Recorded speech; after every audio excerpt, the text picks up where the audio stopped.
Hello, everyone. Good afternoon to you or good morning. Welcome to a very special edition of Kernels.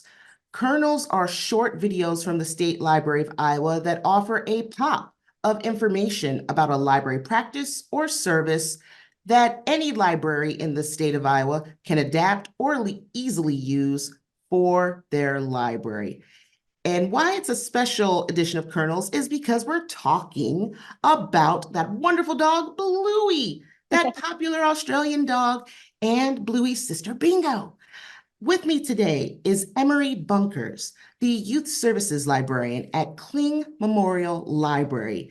She hosted a wonderful Bluey party, and we thought the information was so interesting and so cool. We wanted to share it with all of you today. So welcome, Emery. Hi. So How yes, are you? I'm Emery. I'm at the Kling Memorial Library. I've been our youth services librarian for about a year and a half, so I'm still fairly new to the library world. But I've enjoyed my time so far, and I've done some pretty fun things with my kiddos. Awesome. So Emery was very kind to create this Canvas slideshow presentation of her Bluey party. If you could tell viewers, tell us about your Bluey party and how did the idea come about? Absolutely. So, real quick, for those of you who may not be familiar with Bluey, if you're not in the Bluey world just yet, Bluey is a Disney show of a family of four blue healers. They have two daughters, Bluey and Bingo, and mom and dad, Chili and Bandit. In every episode, Bluey uses her limitless blue healer energy and her imagination to play elaborate games with her sister Bingo that usually unfold in unpredictable and hilarious ways. So a Bluey party is it's easy to do. Pretty much how I came about this idea is since I'm fairly new to the library world, I very much dived right in. I joined a couple of Facebook programming groups of librarians kind of all over the country. And one of those librarians in a different state threw a Bluey party. And I was like, oh, that would be fun. I want to do that. And it was just something that I kept in my back pocket for a little bit. Mhm. Um, and so we did our Bluey party for winter break. We at my library, when students are on winter break, spring break, summer break, we try to have things planned every single day for them, whether it's a craft, a passive craft, or a program in the sense. So we were ideally looking for a performer of some type for our Friday program winter break that we were looking for. We Mhm. couldn't find anybody. It wasn't working out how we wanted to. Sure. And I was like, well, we have story times every Friday. And I've been wanting to do a Bluey party, so why not just mash them together? And so we pretty much marketed this program as a Bluey party, but specifically story time and lunch is how we did it. Um, and pretty much from the time that I got my green light from my director to be like, go for it, I had about 2 weeks to plan activities, crafts, and get everything going. Wow. Oh my goodness. So go ahead. If you could share your slides, let's take a peek at how you did it. Absolutely. So I started my program off with story time. We used to have story time at 10:30 every Friday. So we were gonna start our program with story time at 10:30 on Friday. And my story times, how it works, we start with our our welcome song, warm up song, and I always do shake your sillies out right after our warm up song. So kids get up, we shake our sillies out, we jump, we dance, we do all the crazies, and then we sit down, we go over our story time rules, and we read our book. So my first book that I used was Not a Box by Antoinette Portis. Yeah. Love this book. I love this book. Why did you choose Not a Box? So I chose Not a Box because, believe it or not, our library does not have an extensive Bluey collection. So our library has about a total of three Bluey books, and two of those were after my program. So I needed to find something that related to Bluey and the games that they play. And with my kids, I actually talked about how do they come up with their games? What do they do? They have to use their imagination. So which is why I chose Not a Box, because it's all about it's not a box. What is it? Yes. Yeah. And something that I've really started to do, which I've noticed myself doing it a little bit more, is I like to make my story times really interactive with my kids, even as we're reading the books. So as we're reading Not a Box, you turn the page and it's a race car. So I had all my kids drive a race car, and then it's a fire hose, and we all sprayed our fire hoses. So I very much try to keep my story times interactive with my kids. Mhm. And so this program, sorry, I'm going to go back to like how this idea came about, Yeah. but this program, we marketed it as a preschool story time. So for those younger kiddos, we were well aware that we were going to get those middle elementary, upper elementary kiddos. So keeping it interactive with Not a Box kept the attention of my older kiddos that were in attendance. So that was a really helpful tool that I used. Um, and then after that, we played musical statues. So I do a book, we play a game, we do another book, and we play a game, is how my story times lay out. So we Love it. read, yeah, we read Not a Box, and then we played musical statues, which for those of you who may not be familiar with musical statues, it's pretty much freeze dance. It's just in the Bluey world, they become statues. And so we played musical statues. We played about like 5 rounds of it because my kids were just into it. Mm-hmm. And then after our game, we sat back down and we read Grannies, because what better episode of Bluey than Grannies? So Grannies was great. The kids were really interactive with it. When we got to the parts where Rita and Janet's names were being yelled, all my kids were like, Rita and Janet, and it was it was great. Um, Adorable. yeah. Grannies. So sorry, this first picture on the left is us playing musical statues. And then I actually did a flannel board with my kiddos. Yeah. Oh. So I changed it up. I'm not one to do flannel boards very often, but I decided to do a flannel board for this one. And pretty much what we did is I printed out houses and different Bluey characters, and I hid the characters behind the houses. It started off really tame as we did it, where I'd be like, raise your hand if you want me to look under the yellow one or the green one or the orange one. And when we found Bluey, we all yelled, because who doesn't like screaming in the library? I'm sorry. Especially, So you yelled Bluey? Is that what you yeah, said? when we found Bluey. So it was kind of like a find Bluey under the house. And we played this one again for like 5 rounds, and I just hid the characters under different colored houses each time. And they really enjoyed just making noise in the library. Who doesn't like making noise in the library? I really like this because not only are the kids engaged with the flannel board activity, but it's also an opportunity for them to learn colors too. Absolutely. So you're Yeah, getting that color recognition. absolutely. So that one was actually a pretty big hit, which I was glad that one was a pretty big hit. And then after our flannel board, we went into Keepy Uppy, which again, for those of you who may Like, not be aware of Keepy Uppy, what is that? is keeping a balloon off the ground. That's just what the Bluey name is. The balloon Oh, can't touch the ground. You have to hit it up in the air. Just got to keep going. so they're Which, just putting the balloon, they're keeping the balloon yep, off. they're just hitting, yep, off the ground, and it's just keeping up. Thankfully, in my library, we have very tall ceilings, if you can't tell in the picture that I have attached. So Keepy Uppy worked great for our story time.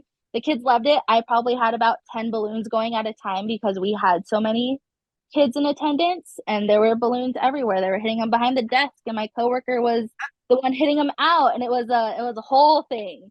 Oh my But yeah, that's pretty much story time. And oh, at the end, because they were all very excited with Keepy Uppy, that in order to get their attention, I pretty much yelled in our library, I need statues, because we had just played musical statues, and they all froze, which is how I got their attention, to kind of disperse everybody to go to our stations that I had planned. And yeah, Yes, please tell us about your stations. That's my next question. absolutely. So for our stations, I had a total of 7 stations Okay. for my kids. It ranged from just crafts to scavenger hunts to a whole bunch of different things. So our first station that we had was library card, because you're in the library. Oh, So there is an episode of Bluey called Library, and pretty much Bingo and Bluey pretend to be librarians, and they have to make library cards for their stuffed animals and all these different friends and things. And so I found the Bluey template. There's actually a template of the library cards that they use in the show. So I just made a whole bunch of copies of these and had them out on the table with some colored pencils. That was one of our stations. Our second station, which I forgot to grab, but it's right, is called Magic Asparagus. So, There he is. asparagus, I bought some just plastic asparagus on Amazon. And pretty much how this game works is that if a child points at you and says chicken, you are a chicken. You flap your wings, you peck at your whatever, you are a chicken, you are no longer a librarian. It's a full send type of station.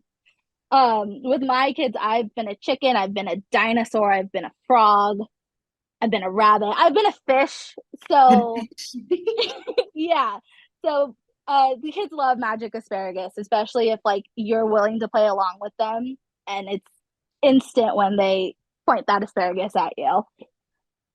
Our next one was Feather Wand, and Feather Wand, it's feathers. That's all you need for the station. And I let my kids keep our feathers because we have so many feathers that they can keep a feather if they want to. So Feather Wand, pretty much, it's kind of the same concept of magic asparagus, except instead of turning you into an animal, whatever you're holding becomes extremely heavy. Like you can no longer pick it up. So if you're holding a book and they tap that book weighs 1,000 pounds and you can't get it off the ground. So we did, or a Feather Wand. And I yeah. have a quick question. With the library card station, did you have those cut out ahead of time? Did you have a staff member prep it or a teen volunteer or? So I was the one that prepped it. I cut them, they're on cardstock, and I just had them cut out real quick and just left them on the table. So all they had to do was draw themselves and write their names. This station didn't have any cutting involved. It was kind of ready and prepped for them. Prepped. Okay. Yeah. And then I just had some simple coloring pages out.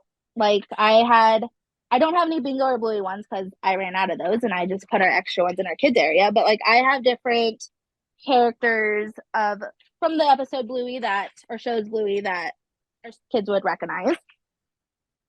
And then we did our scavenger hunt. So for my scavenger hunt. Oh yeah, we got to see this. Yeah, I called it Find the Beans in the book or the episode Granny's. Rita and Janet love beans, and they're grannies, so they're old, they can't hear you, they can't do anything. So I made little bean cans. Oh my gosh. They're just empty cans, but I made a wrapper, and I made 10 of them, and I just hid them around the library, and it became Rita and Janet lost their beans in the library. You need to find them. I love this. Yeah. So I hid them in places where littles could find them. But if you do decide to do like this type of scavenger hunt, you have to tell the kids, which I told my kids once I let them loose, was once you find the can, you don't touch it, you mark it on your sheet. Because the kids like to grab them and be like, look I found it. And it's like, great, I don't know where that was at. Right. So just leave it for other friends. Yes, leave it for other friends because other friends are going to look for them. But yeah, I made the little bean cans to mimic the ones that are in the show. Gosh. And when they finished their scavenger hunt, they came up to the desk and showed us their sheet, and we had stickers for them that said, I found all the beans. Oh my gosh. So everybody got a sticker, and they would wear their stickers very, very proudly. And now, yeah. I have a quick question. Yeah. For those really cool stickers, how did you make those stickers? Because someone will ask. Yeah, absolutely. These are actually Avery labels. They're the 2-inch Avery labels. 2-inch Avery labels. Okay. Yeah. So I designed it in Canva. So in Canva, I just made a circle that was roughly 2 inches big, outlined it, and just kind of wrote everything that I wanted on it. And then went into Avery, uploaded my image, and just printed them out. And that's Avery.com? Yep, okay. Avery.com. Yep. We like making stickers for prizes. They're really easy to make. They're really cost effective to make. So, and then our last station was this one was unintentional. This was not a planned station that I had. It just kind of happened, which I wasn't going to stop the kids because they were enjoying themselves. We had Keepy Uppy, the balloon game, as a station. Ah, I initially intended that Keepy Uppy to just be part of story time. Like sure. that, if we were going to play it for story time and we were going to be done with it. But kids just kept on playing. And I wasn't going to tell them to stop because they were enjoying themselves. So Keepy Uppy became a station where we just had balloons pretty much everywhere in the library. And kids were just playing Keepy Uppy with their friends, with new friends, with littles. So that one was an unintended station, but it worked. And we had the It, space for us. Mm-hmm. and it kept everyone engaged and having fun. That, Absolutely. Mm-hmm. this is fantastic. And I love how this program, this party really focuses on using your imagination and having 100%. fun. So Mm-hmm. this is fantastic. Yeah. Um, so I'm sure a lot of you are wondering, what did this cost us? So like I said, these stickers are just Avery labels, and I got 120 of them from Walmart for $8.29. Oh, And yeah, they're fairly, like I said, they're fairly cost effective. So, and we like to do these out of the scavenger hunts that we do because kids love stickers. Who doesn't love stickers? So Avery labels, 229, sorry. And 829 then Walmart. Oh, fine, at Walmart is where I got mine. And then I had to buy magic asparagus. So I had to get fake asparagus because I don't know about you, but I did not have fake asparagus laying around the library or in my house. none here. Yeah. So I had to get fake asparagus. It came in a set of four, so we had four asparagus. It was around $12 on Amazon. And Okay. then I did purchase new feathers for this program just because a lot of my feathers were like the little fluffy feathers where I wanted the bigger, nicer feathers. So the feathers, it's an optional. So if you have feathers, you don't have to buy them. I just wanted new feathers, so I bought new feathers. And we did provide food for this program. So we spent about $242 on food. Our friends of the library donated $100 to us. That helped offset that cost. That's So awesome. yeah, absolutely. So for food, we had pizza because who doesn't love pizza? And it's a safe and easy food that most kids will eat. And we kind of did want to balance it out with some grapes and carrots. We had juice boxes and water, and we got mini cupcakes just as it's a party. So we're gonna have some cupcakes. We're gonna have some dessert. So total, like if my friends provide that $100 to us, it would have been $271 rounded would have Okay. been the total cost of this program. But since our friends donated $100 to this program, it costed us 170-ish dollars. Okay. So with Yeah. the friends, I see. Mm-hmm. So without the friends, it would have been 270, but with that $100 donated, it's Mm-hmm. 170 out of the Yes. library proper's pocket. Yep. Mm-hmm. So how many kids were you planning for this Bluey event? So only planning to have about 50 people in attendance. Hmm. We estimated very wrongly, very badly. We we were not right in our number at all. So we estimated for 50. We had about 89 show up. Yeah. Wow. Oh my goodness. So when you saw more and more kids and families coming in and they're eating food, what things did you see? Like, uh-oh, are we running out of this? Are we running out of that? Did you encounter any of that? Absolutely. So I think this program was great success. Like kids left happy, parents left happy. We were left exhausted but really happy. Yes. But everyone, like it was a great success. Everything went as planned. You gotta roll with the punches when it comes to these types of things. But we definitely faced some challenges as we saw more kids walking in the door, as we saw more parents, that door pretty much never closing because people just kept walking in. We had to divide and conquer, very much so. We at the time were a staff of 3. That's all we had for our library staff. Wow. So very much, yeah, a divide and conquer.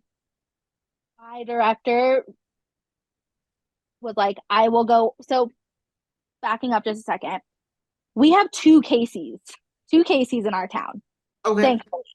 So because we have two Casey's, we initially put our pizza order in for 50 people at one of them. Mhm. So when people kept walking through, we just put another order at the other one. So we were able to like divide that workload on our Casey's. So Smart. that, yes, so that was definitely helpful. So my director was the one that kind of went out, was running around getting pizzas, getting more plates, getting more napkins, getting more of everything. And she pretty much did that while I was doing story time. While I had the kids sitting down, we weren't doing any activities, no one was eating yet. That's when she ran around extra everything You pretty got the much. extra items. Mm-hmm. Yeah. Smart idea. Yeah. And then my other coworker at the desk to have the library run as functionally as possible because we were still very much open to the public. Mhm. It wasn't like a closed library program. So my other coworker was helping with checkouts, phone calls, and just kind of making sure the library was running as the library as much as possible. Yep. And then I was the one that was doing story time, getting things started, getting the kids' attention, and all of that jazz. So it was very much a divide and conquer type of thing. Yes, it was. Mhm.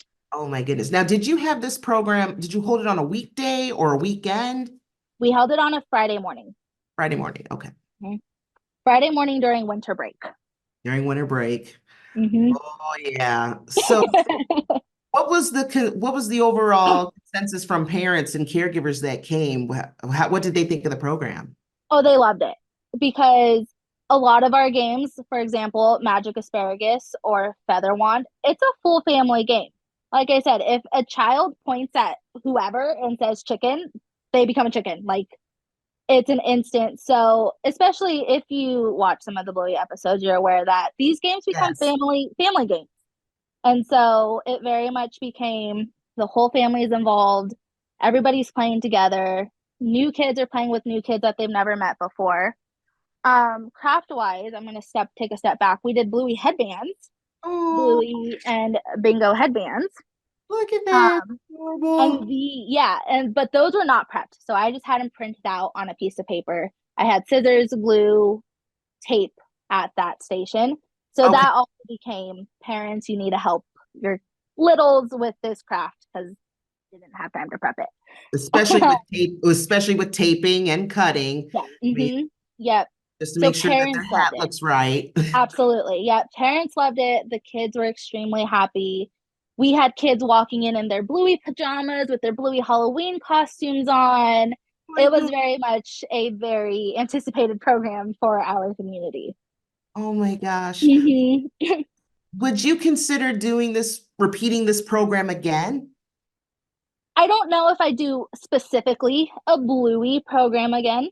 Mainly because we did it once and I don't know how I could make it better than the first time that I've done it. I Sure. would not be opposed to doing like a Paw Patrol party or a Sesame Street party. Like you can rework this program for anything that your community is into at the moment, whatever that trend is. Um, so specifically Bluey, not really. But again, like I'm not opposed to doing a Paw Patrol or a Ninja Turtle or a My Little Pony, something to just rework it and just watching those shows and knowing what they do and why the kids like it. That's something that I would do again. Mhm. Absolutely. And if a library wanted to host a Bluey party, what advice do you have for them that would help them be successful? Absolutely. So, my slide real quick. These are some of the resources that I used. The Bluey has an official website and it's a great website. That's where I found my library card templates. They have the games that they play on Bluey on the website and they tell you how to play the games. So if you don't necessarily have time to watch the shows or the episodes, You can go to this website and they lay it all out for you. Um, and they also have the coloring pages. They have different crafts that I didn't use. I just made headbands. But using the Bluey website, I initially wanted to do like a photo booth, like a photo backdrop with like props and everything. I ran out of time. Didn't have time to do that or find a backdrop for it. But you can do a photo booth. I've seen other libraries that have done it, making granny props. So like having blankets out for the kids and giant glasses for the kids to dress up as grannies. My other tip would be watch the episodes. If you're not familiar with Bluey, watch them. They're like 5 minutes long. They're not very long. And if there's a station that, for example, a library that you want to do, watch the library episode and know what kind of is happening in that episode.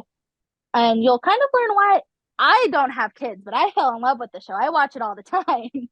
But like you'll understand why families love it and what makes it so special and why kids resonate with it. And my last tip would be if you're going to do it, have fun with it.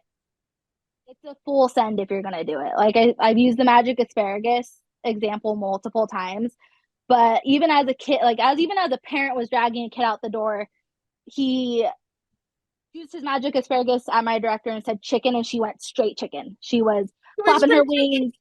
Yeah. And then like as he's running out the door, he's like human. And she's like, oh, thank you. So it is a full send if you are going to play any of these games. Like I said, I've been multiple animals played this. So Awesome. yeah. And for those who are new to Bluey and not familiar, there's also episodes on YouTube. I was able to find episodes on YouTube, and my husband and I were just in love. There was an episode Absolutely. about Pass the Parcel where one of the dogs is having a birthday party and they play Pass the Parcel and they open up the parcel to get a little toy, but then the dog dad changed the rules, and then when they go to play Pass the Parcel and they open up to see what the gift is, oh, there's no gift, and they start crying to their doggy mom and dad. It was just It's yeah. delightfully funny. Mm-hmm. Delightfully funny. So Absolutely. Yeah. And going back to like musical statues, I use the Bluey album. So Bluey as a show, they've kind of put all of their music that they've used into an album on both Apple Music and Spotify. So oh, if you okay. have those, it's just called Bluey, the album, and we just kind of had that just kind of playing throughout the whole program. For us, our story times only really last about 30 to 45 minutes. We had families here for over 2 hours when we did this program. Wow. They did Kids did not want to leave. It was more like parents wanting to leave. But Yeah. the kids that were here did not want to leave. They would have played keepy uppy all day if they could have. They would have played all the games. So absolutely. Wow. This is fantastic. This is wonderful information to have. And I'm sure there are youth librarians out there that are planning a Bluey party as we speak, or thinking about planning a Bluey party. And Emery, you have given them such wonderful tips, wonderful information. Thank you so much. Emery is also very kind to share the templates, the craft templates, the station signs, the bean can templates, sticker templates. She is sharing all of that with you guys. So after you get done watching this video on Iowa Learns on the YouTube platform, in the Iowa Learns platform, there will be PDFs of the slides, of all of this information if you would like to use it or get some ideas for your Bluey party. So with that, I just want to thank Emery for sharing all of this wonderful information with us today. Thank you so much, Emery. Yeah, no problem. If you like me to close it out, I found my coworker and I were talking about all of this, and we pretty much came to the consensus that fostering imagination is extremely important, and it's extremely easy to do. But you can also make it a community-wide event and get everybody involved in helping these kids learn how to use their imagination, which is something that we feel like we did really well with this program. Absolutely. What a great point to end on. Thank you. And for those of you, thank you for watching our Kernels video today. If you'd like to see more kernels, please turn to our YouTube channel with the State Library of Iowa. We have lots of kernels and lots of videos on there for you to check out. And until then, we'll see you next time. Have a wonderful afternoon.